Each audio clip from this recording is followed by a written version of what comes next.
Assalamualaikum warahmatullahi wabarakatuh. Selamat pagi semuanya. Perkenalkan, nama saya Muhammad Reza Isyi. Kali ini saya akan menjelaskan sedikit tentang sniffing. Apa itu sniffing? Berkaitan dengan vulnerability atau celah keamanan pada suatu sistem, atau di sini saya bahas terkait dengan wireless ya.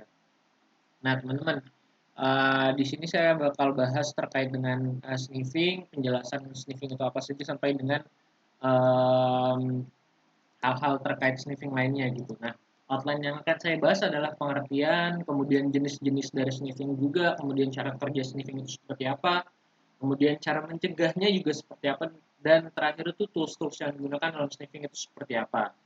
Nah, yang pertama adalah pengertian dari sniffing sendiri.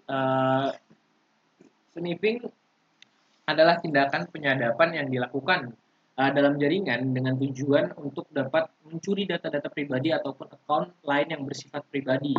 Nah, karena data yang mengalir pada suatu jaringan bersifat bolak-balik, maka dengan proses sniffing ini dapat menangkap paket yang sedang dikirimkan atau yang sedang di-request atau sedang di-response gitulah.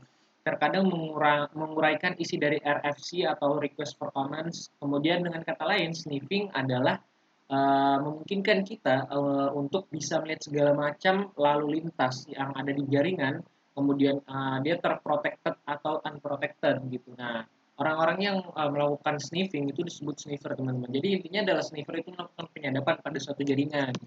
Contohnya pada satu WiFi atau akses point, kemudian kita melakukan tindak penyadapan di sana. Kemudian apa aja sih jenis-jenis sniffing? Nah, jenis-jenis sniffing sendiri itu yang saya dapat dibagi menjadi dua, yaitu yang pertama adalah sniffing pasif, kemudian ada sniffing aktif juga, teman-teman. Di mana sniffing pasif ini adalah tindakan kejahatan penyadapan dengan tidak merubah isi dari paket data yang sedang dikirimkan antara server dan client gitu. Jadi kayak request dan responsnya itu kita tidak mengubah isi daripada paket itu sendiri. Kemudian um, kalau kita tidak merasa curiga karena tidak ada tanda-tanda atau menjadi korban sniffing, passive sniffing ini juga biasanya terjadi pada hub, karena tugas utama hub itu membagikan sinyal ke semua komputer klien gitu. Nah, berbeda dengan fungsi dari switch yang memiliki fitur atau memiliki fitur untuk menghindari terjadinya bentrokan dengan membaca alamat MAC address komputer klien. Nah, beberapa tools yang sering digunakan untuk passive sniffing ini seperti Wireshark, kemudian TCP dump, kemudian ada Kismet, Ethercap, kemudian DSNIF, dan lain sebagainya lah ya. Nah, kemudian yang kedua adalah active sniffing. Nah, ini kebalikan dari passive sniffing tadi yang sudah saya sebutkan tadi. Kebalikan dari passive sniffing, active sniffing ini adalah tindak kejahatan penyadapan dengan cara mengubah isi paketnya, paket data dalam jaringan. Nah, tindakan active sniffing ini sendiri yang paling sering dilakukan adalah ARP poisoning. Poisoning. Nah, terus kemudian ada man in the middle, kemudian active sniffing ini biasanya dilakukan pada switch jaringan, bukan lagi pada hook tadi gitu kan. Seperti di passive sniffing. Nah, kemudian tidak hanya pada OSI layer transport saja, sniffing juga ternyata bisa dilakukan pada layer application dan layer physical gitu. Untuk sniffing pada bagian layer physical biasanya dilakukan dengan cara menyadap jaringan saluran komunikasi secara ilegal gitu kan. Nah, kemudian mungkin ada beberapa teknik dalam active sniffing yang mungkin kita sudah beberapa kali atau pernah dengar seperti max loading, kemudian DHCP attack, kemudian DNS poisoning, kemudian ARP poisoning, kemudian ada juga spoofing attack gitu. Nah, itu adalah metode-metode atau teknik yang digunakan dalam active sniffing tadi. Kemudian cara kerja sniffing yang saya dapatkan itu ada 4, teman-teman. Yang pertama adalah collection, yaitu cara kerja paket yang pertama adalah merubah interface dari mulai mengumpulkan semua paket data yang melalui jaringan yang sudah kita sadap gitu. Misalnya dalam WiFi yang sudah teman-teman login. Kemudian ada conversion, itu adalah cara kerja setelah kita mengkolek datanya, kita merubah data yang sudah dikolek berbentuk binary ke dalam data yang lebih mudah dipahami gitu. Misalnya dalam RAW atau sebagainya lah. Jadi sudah dikolek atau sudah dikumpulkan kemudian kita konversi. Nah, dari setelah kita konversi tadi, ketiga adalah kita menganalisis data yang sudah dikonversi dalam bentuk blok protokol berdasarkan sumber transmisi datanya gitu. Nah, kemudian yang terakhir setelah kita menganalisis, kita pengembalian data. Pengembalian data ini maksudnya kita cara terakhir yang dilakukan hacker akan mengambil data tersebut gitu. Ketika kita sudah menganalisis ya kita sudah bisa mengambil data yang ada. Seperti itu teman-teman.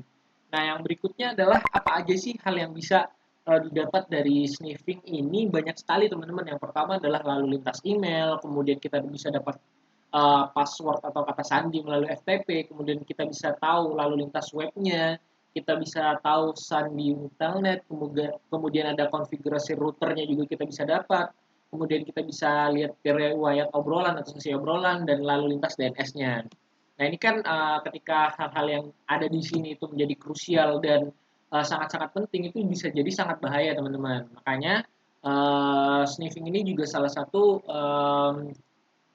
vulnerability yang cukup harus diperhatikan gitu.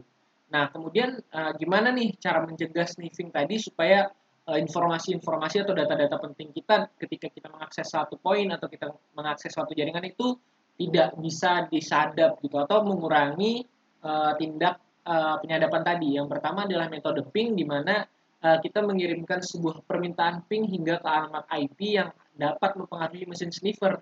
Kemungkinan besar ini dapat merespon sebuah ping apabila mesin itu berjalan. Nah, tapi perlu diingat jika metode ini tidak terlalu andal teman-teman untuk metode ping. Kemudian yang kedua adalah menggunakan metode ARP, yaitu sebuah mesin bisa menyimpan atau menangkap ARP atau Address Resolution Protocol.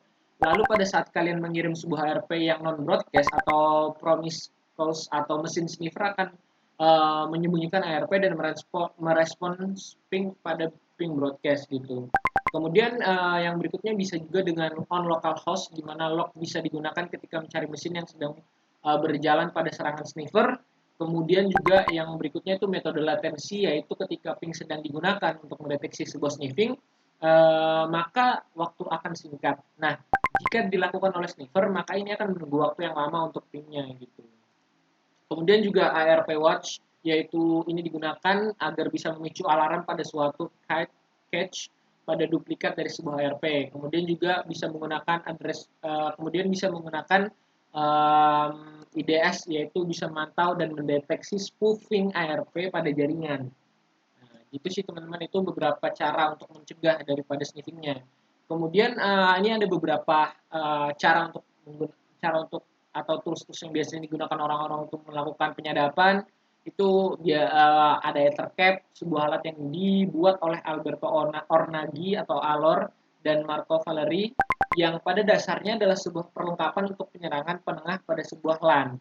Nah, Ethercap sendiri memungkinkan membentuk serangan melawan protokol ARP dengan memposisikan diri sebagai penengah, dan jika sudah berada pada posisi tersebut, maka akan memungkinkan kita untuk menginfeksi, kemudian mengganti, menghapus data dalam sebuah koneksi, kemudian melihat password pada protokol-protokol seperti FTP, HTTP, POP, SSH1, dan lain sebagainya lah. Nah, menyediakan SSL serta sertifikasi palsu juga bagian HTTPS pada korban. Itu juga salah satu tools dalam Ethercap. Kemudian yang berikutnya ada DriftNet, di mana DriftNet ini DriftNet ini sendiri program sniffing lalu lintas jaringan dengan mengambil keluar gambar dari TCP aliran, yaitu mengamati setiap gambar yang diakses di jaringan yang ada gitu. Jadi kayak kalau kita mengakses gambar apa saja itu kita bakal bisa lihat kalau kita menggunakan DriftNet ini teman-teman. Kemudian yang berikutnya ada SSL strip, di mana SSL strip adalah alat yang secara transparan membajak lalu lintas HTTP di jaringan, mengawasi tautan dan pengalihan HTTPS, lalu memetakan tautan tersebut menjadi tautan HTTP yang mirip atau tautan HTTPS serupa homograph. Jadi kayak disamakan, kayak ada duplikatnya gitulah. Nah, ini juga mendukung metode untuk menyediakan icon yang terlihat seperti icon kunci dan pencatatan selektif dan penolakan sesi teman-teman. Yang berikutnya juga ada yang saya sebutkan tadi, ARP poisoning, di mana satu teknik menyerang pada satu jaringan komputer lokal baik dengan media kabel atau wireless yang memungkinkan penyerangan bisa mengetahui frames data pada jaringan lokal. Nah, melalui modifikasi traffic dan bahkan menghentikan traffic yang sedang berjalan teman-teman gitu. Jadi kayak uh, Seperti yang ini kayak LAN, user, kemudian gateway dan internet. Nah, kalau misalnya kita ada ARP positioning itu kita bisa mengganggu lalu lintasnya. Jadi LAN user itu ke malicious user ini atau si penyadap itu tadi gitu. Nah, itu kan juga berbahaya. Prinsipnya ARP ini memanfaatkan kelemahan pada teknologi jaringan komputer itu sendiri gitu, menggunakan ARP broadcast. Nah, kemudian yang terakhir yang bisa saya jelaskan adalah man in the middle, di mana serangan man in the middle attack ini suatu tipe serangan yang memanfaatkan kelemahan internet protokol. Serangan di mana attacker berada di tengah, bebas mendengarkan atau mengubah percakapan antara dua pihak. Jadi kayak yang ada di ilustrasinya, dia itu ada di tengah-tengah ketika kita sedang melakukan koneksi gitu teman-teman.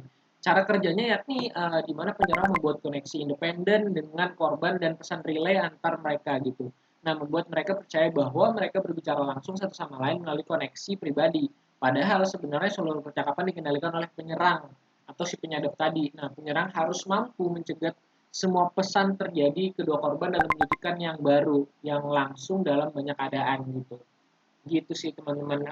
Jadi itu tadi beberapa hal yang bisa saya jelaskan terkait dengan sniffing pada wireless dan saya mendapatkan sumber dari Hosteko Blog. Mungkin sekian saja yang bisa saya sampaikan. Assalamualaikum warahmatullahi wabarakatuh.